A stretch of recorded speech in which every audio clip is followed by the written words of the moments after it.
last period we have seen lesson number first, classification of microbe and living world. So in that lesson in that part we have seen different scientists are there who try to classify all the living organisms into different groups according to their characteristics. And in that we have seen there were different scientists. For example, scientist Carl Linnaeus, he classified all the living organisms into two kingdoms, binomial classification. Haeckel classified into three kingdoms.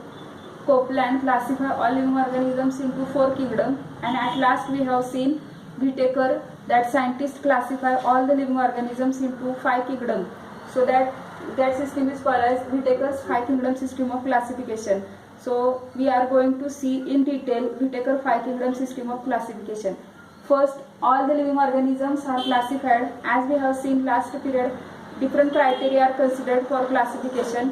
Which are that criteria?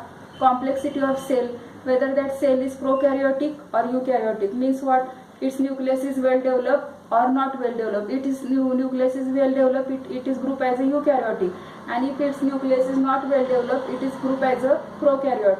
So Whittaker classify all the living organisms into two main groups according to its nucleus is well developed or not. The organisms whose nucleus is not well developed, organelles are not well developed, they are grouped into prokaryotes, and the living organisms whose all the organelles in the nucleus are well developed. For example, nucleus, cell wall, cytoplasm, chloroplast, plastids, all these organelles are well developed.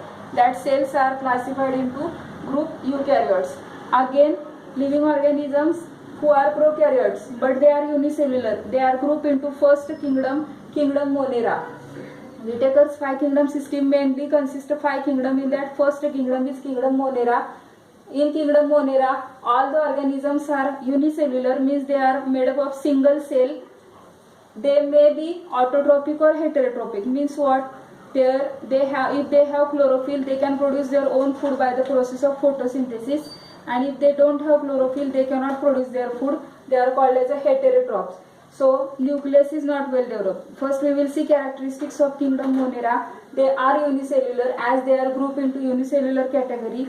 Their nucleus is not well developed, and they may be autotrophic or heterotrophic. All the bacteria are grouped into the kingdom Monera. Bacteria example is like Staphylococci, Streptococci, the Lactobacillus. All these are the examples of bacteria who are grouped into kingdom Monera. Again, all eukaryotes are again grouped into two categories, unicellular and multicellular. They are eukaryotics, their nucleus is well developed, but again whether they are unicellular means made up of single cell or they are made up of many cell. First, all the eukaryotes who are unicellular are grouped into kingdom Protista. The name itself suggests Protista means what? All the protozoans like amoeba, paramecium are grouped into kingdom Protista. What are characteristics? As they are grouped into eukaryotic category, nucleus is well developed, they are unicellular means made up of single cell, and they have locomotory organ. Means what? Organ of locomotion means, for example, for capturing the food, for safety, for escaping from enemies, they need organ of locomotion. To move from one place to another place, they have locomotory organs. They are present like cilia or flagella, parapodia, pseudopodia. These are the locomotory organs present into the protozoans. All the protozoans like amoeba, paramecium, euglena, hydra, they are grouped into kingdom Protista. Again, eukaryotes are grouped into further multicellular three kingdoms. Which are three? Third kingdom of Whittaker five kingdom system is kingdom Fungi.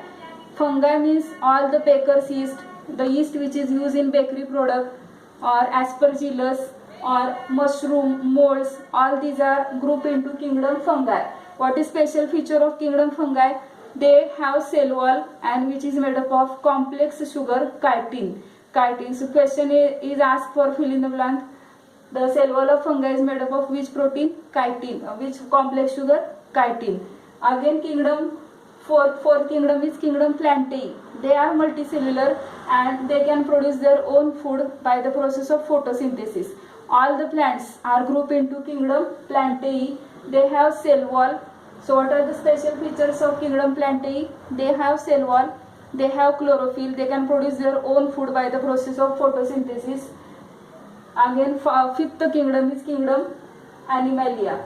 What is the special feature? They do not have cell wall. Main difference between kingdom Plantae and Animalia is that kingdom Plantae have cell wall and kingdom Animalia do not have cell wall. What are the special features of kingdom Animalia? All the organisms in kingdom Animalia, they do not have cell wall and they are heterotrophic. What is meaning of heterotrophic? They cannot produce their own food by the process of photosynthesis because they do not have chlorophyll. Therefore, they are grouped into the kingdom Animalia. So we have seen Whittaker classify all the living organisms into 5 main kingdom. First kingdom Monera, second kingdom Protista, third kingdom Fungi, fourth kingdom Plantae and fifth kingdom Animalia. So these are the criteria and characteristics by which Whittaker tried to classify all the living organisms into 5 kingdoms. So first